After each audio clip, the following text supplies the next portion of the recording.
Welcome to this Bible study series by the Church of God Seventh Day South Africa.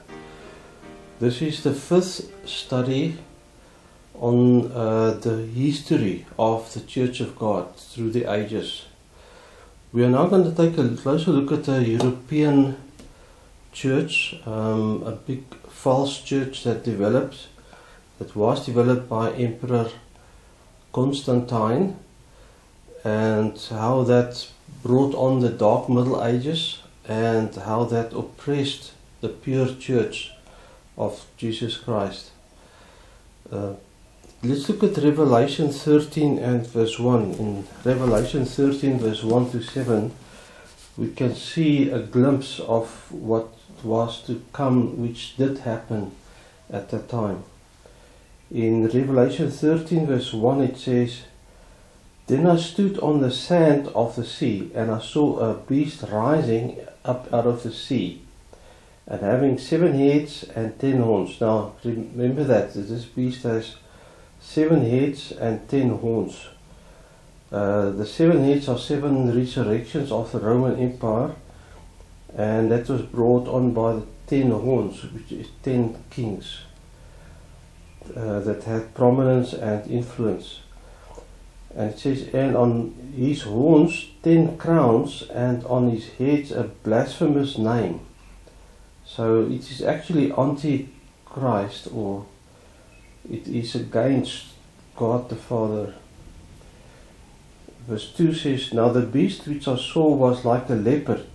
His feet were like the feet of a bear, and his mouth like the mouth of a lion. The dragon gave him his power, his throne and great authority." Now dragon in general talks about the fallen angel called Satan. And verse 3 says, "And I saw one of his heads as if it had been mortally wounded, and his deadly wound was healed." Now the Roman army at one point was almost totally destroyed. And people thought it would not rise again, but it did, and it carried on. And it says here, "And all the world marveled and followed the beast. So they worshipped the dragon who gave authority to the beast. And they worshipped the beast, saying, 'Who is like the beast? Who is able to make war with him?' And he was given a mouth speaking great things and blasphemies." So he's speaking actually against the pure Christianity, the pure worship. He's speaking great blasphemies, and he was given authority to continue for 42 months. Now if you take a prophetic month, which is 30 days, and you multiply that with 42, then you get the figure of 1,260 years that this European influence over the world continued. And it was quite a negative influence, as we will see. Verse 6 says, "Then he opened his mouth in blasphemy against God, to blaspheme his name, his tabernacle, and those who dwell in heaven." So he blasphemed against God with putting forth his God as something else. He would incorporated the triad thinking of the Gentiles, and that's blasphemous to God, because it's not true to God the Father and Jesus Christ his Son. Verse 7 says, "And it was granted to him to make war with the saints." And that's where it comes in concerning the history of the church that Jesus Christ built. But this church, and this from the Middle Europe, made war with the saints. They oppressed the saints, and to overcome them, and authority was given him over every tribe, tongue and nation. "And all who dwell on the earth will worship him, whose names have not been written in the book of life of the Lamb slain from the foundation of the world." So this Europe, and we know it's Europe because it had the influence all around the world, and it still is trying to regain that influence now. But in those days, they colonized the world. They caused World War I and World War II, and they dragged the whole world into their war. World War I and World War II. And even from as far as America on the one side and Australia on the other side and South Africa on the south side, everybody was dragged into Europe's war. And that's how they have influence over the whole world. So, but I just wanted to notice this, that it says it was granted to him to make war with the saints.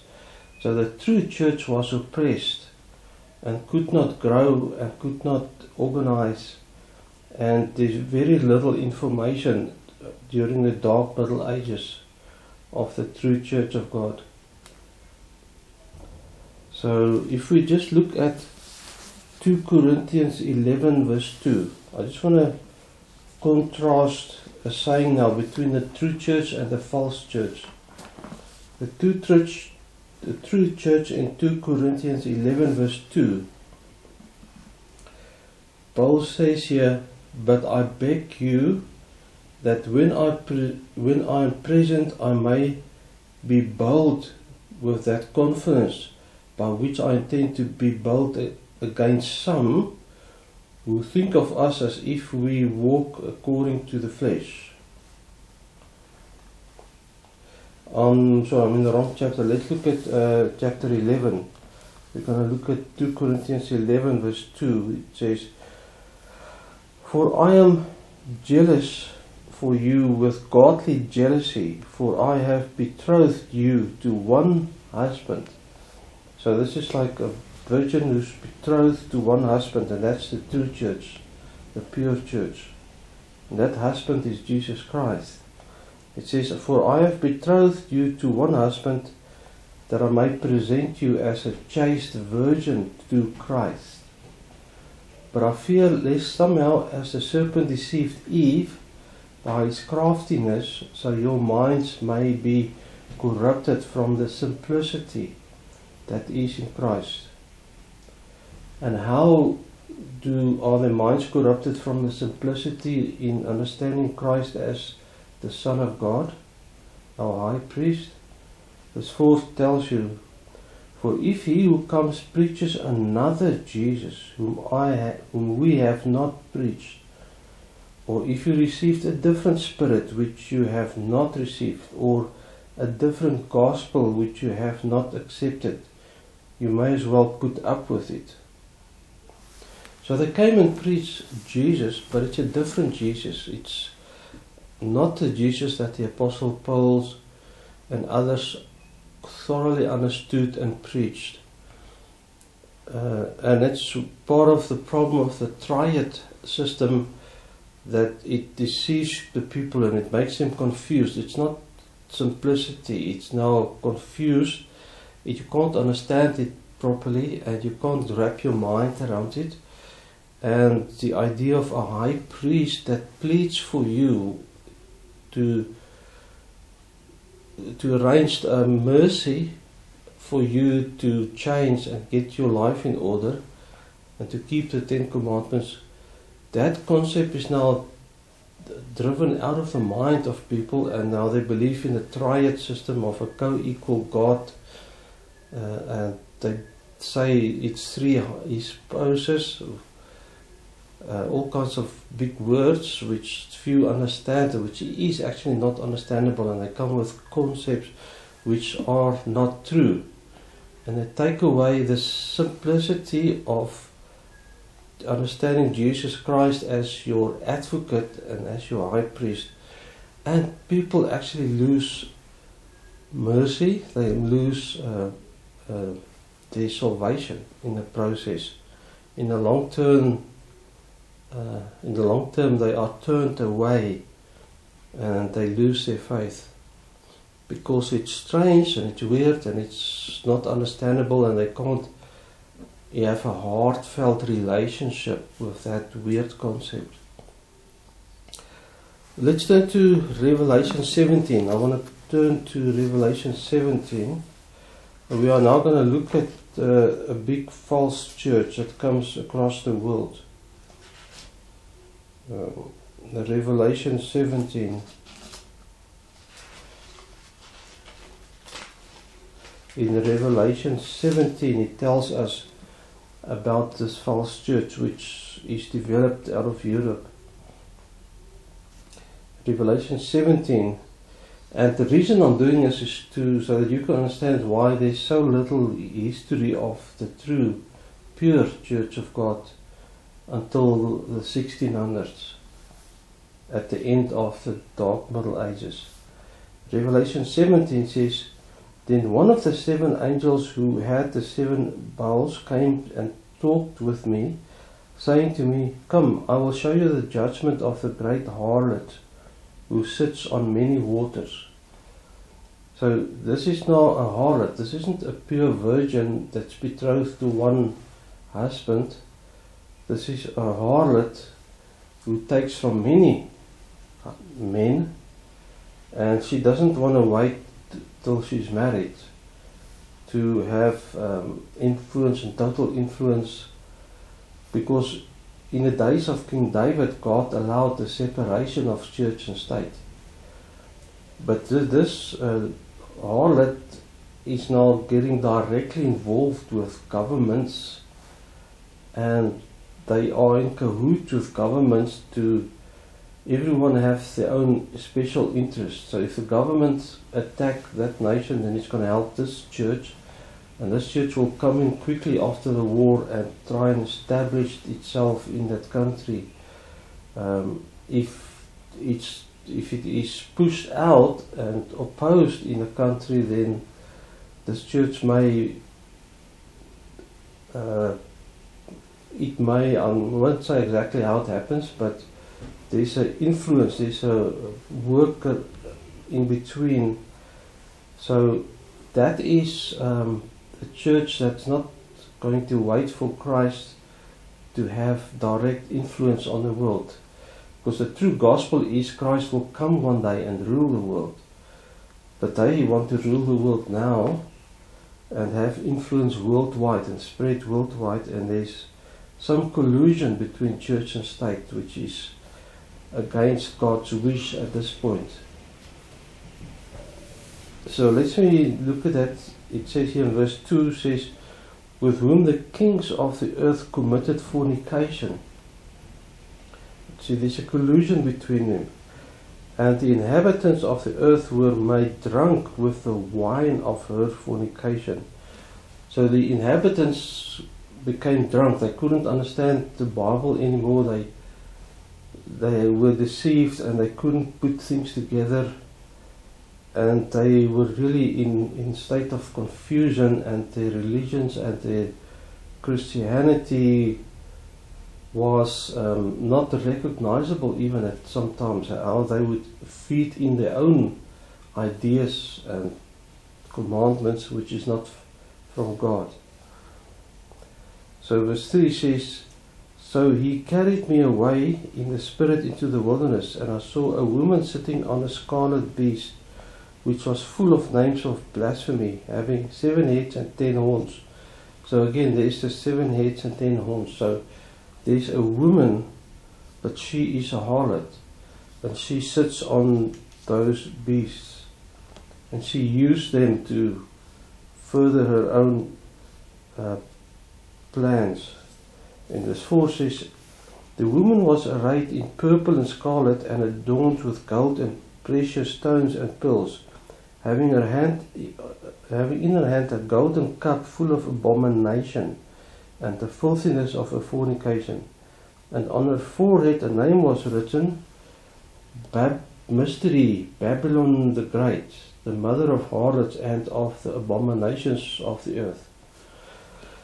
So that name, mystery, you see, it comes with doctrines and concepts, and if you say, well, how do you explain that? Is it understandable? Then they'll say, no, it's a mystery. You can't understand God. No, obviously you can understand God, but they are deceived, and now they say oh, we can't understand God, we can't understand the triad systems. It's a mystery. And then it says Babylon the Great. Babylon was in the old days a city where God confused the people with different languages. So this church tries to sit over many languages and it tries to combine the whole lot together. It's almost like the liberals of today who wants a world government and they want the world integrated, but there's so many different languages, and it's because of the different languages there's confusion, and the so-called cohesion doesn't really exist, and it easily falls apart because people are of different languages, and they are Babylon.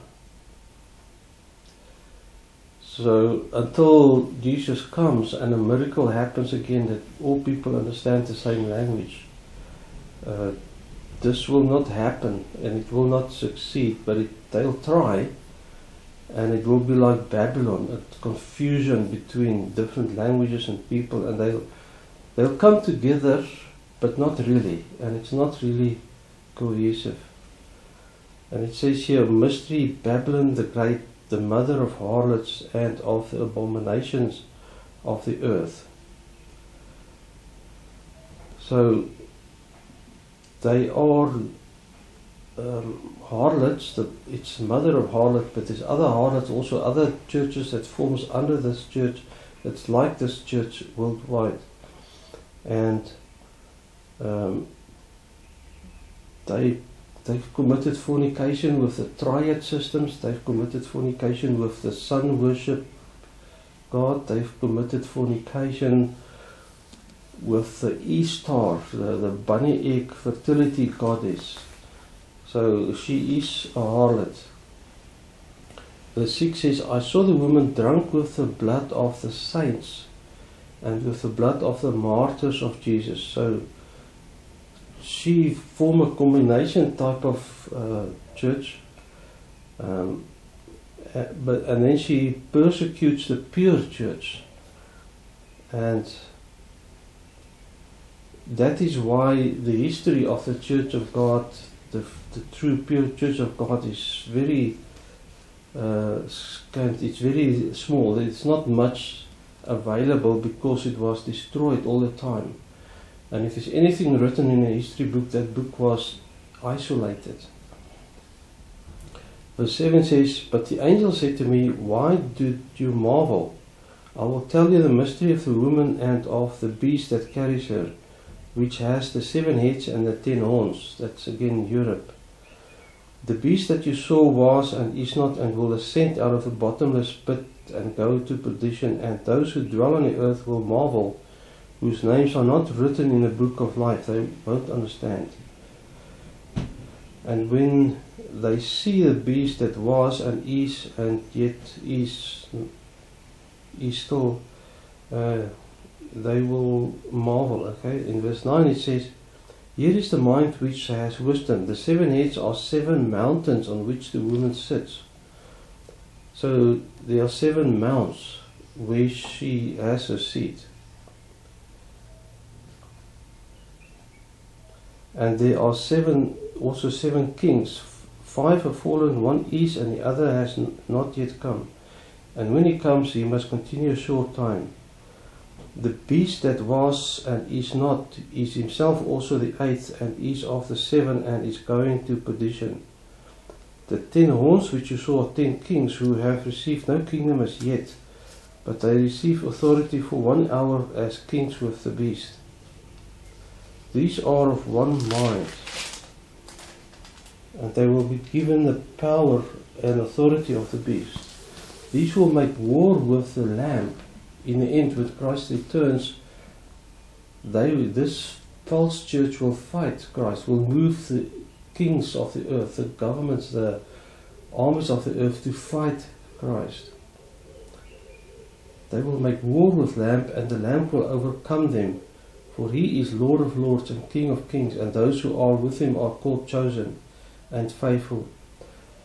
And then he said to me, the waters which you saw where the harlot sits are multitudes, peoples, nations, and different tongues, different languages. And the 10 horns which you saw on the beast, these will hate the harlot.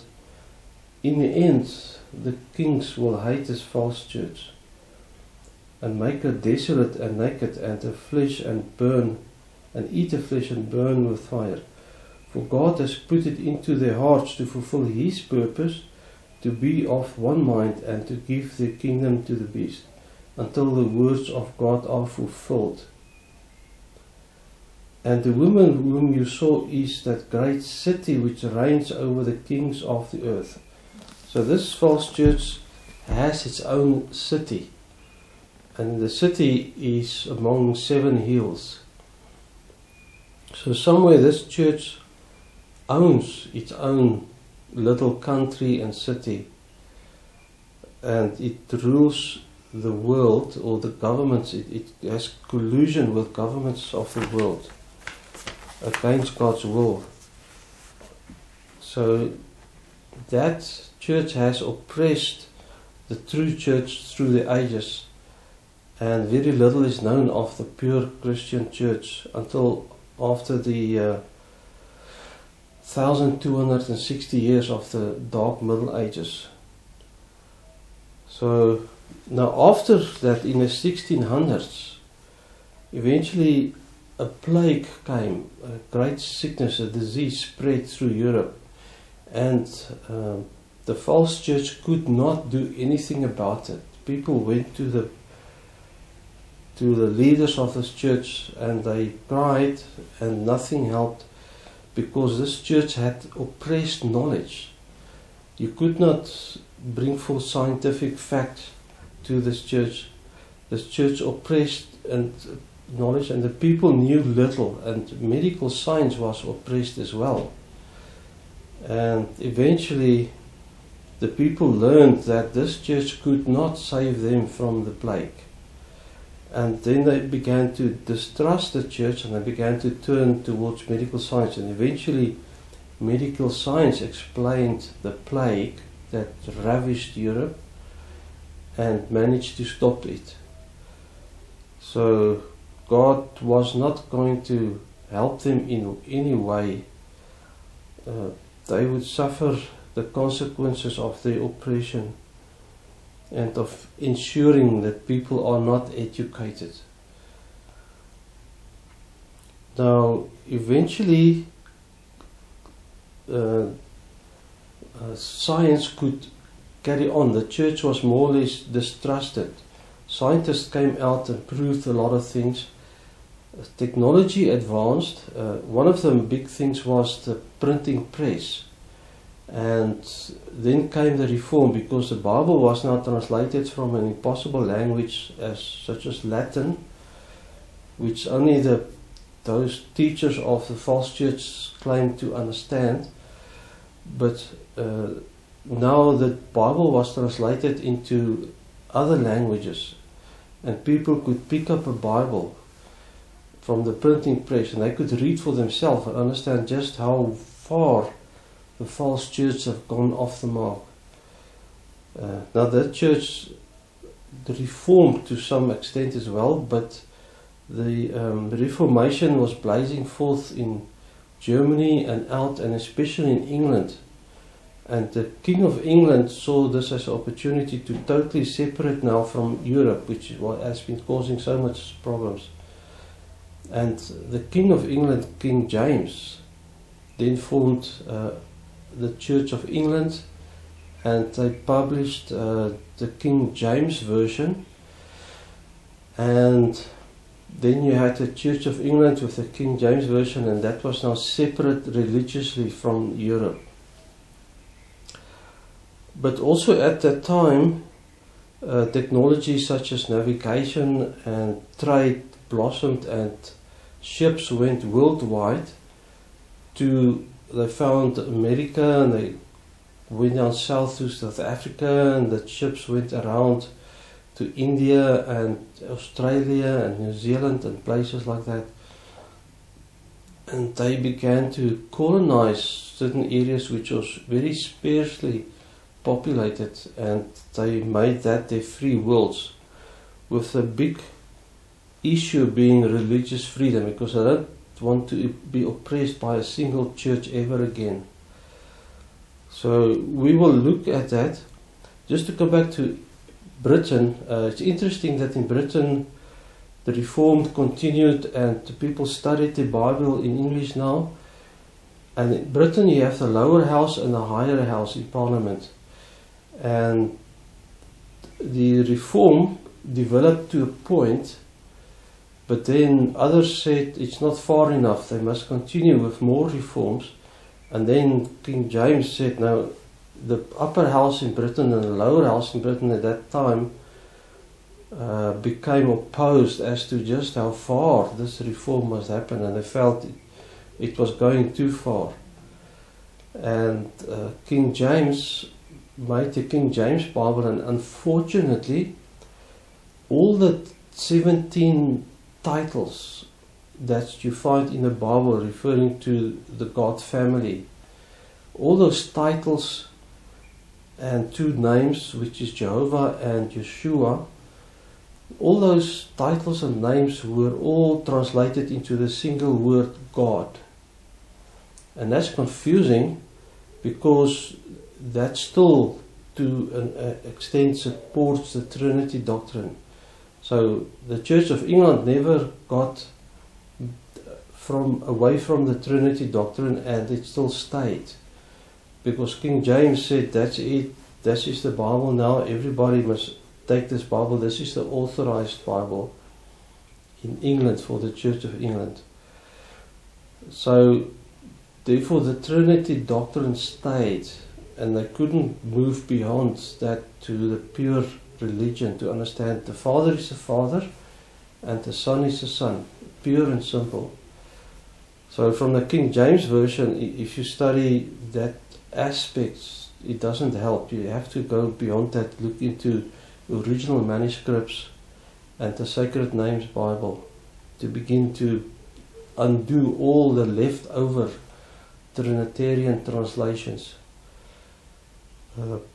So the Trinity doctrine was maintained in England, in the Church of England, and it had influence in the free world, and still came in and tried to oppress and ensure that churches, even in the free world, and even today, churches who are not Trinitarian, have people come and trying to pressure them to become Trinitarians. It is still ongoing today, and we need to guard against that, so that we are not taken away from the simplicity of Jesus Christ and the true understanding of the God the Father and the Son Jesus Christ and their relationship, and that relationship which works grace for us from God the Father. We need to understand that. If we lose that, then we lose salvation. Then you don't have an advocate in heaven, and then I don't know how you're going to deal with your sin and your past sins. So that's just a quick history of the situation of the false church oppressing the true church. And we're now going to look in the next video on what happened in the free worlds, what happened in America and elsewhere, in these free worlds where the religious freedom is ensured and entrenched in the constitution of those free countries. We will look at that in the next video. Thank you for looking and listening, and we'll see you in the next video.